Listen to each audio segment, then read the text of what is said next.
അല്ലാഹുവിന്റെ റസൂല് പറയുന്നു, നിങ്ങൾ കിടന്നുറങ്ങുമ്പോൾ വാതിലടയ്ക്കുമല്ലോ, വീടിന്റെ ഫ്രണ്ടിലെ വാതിലടയ്ക്കുമല്ലോ, ആ വാതിലടയ്ക്കുന്ന സമയം നിങ്ങൾ ബിസ്മി ചൊല്ലാതെ വാതിലടയ്ക്കല്ലേ.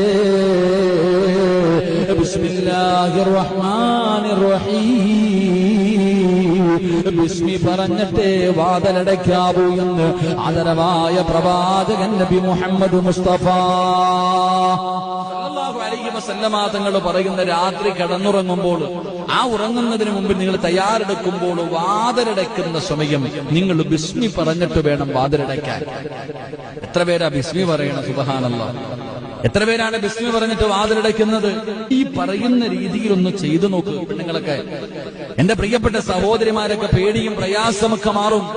റസൂലുള്ളാഹി സ്വല്ലല്ലാഹു അലൈഹി വസല്ലമ തങ്ങൾ പറഞ്ഞു, നിങ്ങൾ കിടക്കുന്ന സമയത്ത് വാതിലടയ്ക്കുമ്പോൾ ഇന്നത്തെ രാത്രി മുതൽ ബിസ്മില്ലാഹിർ റഹ്മാനിർ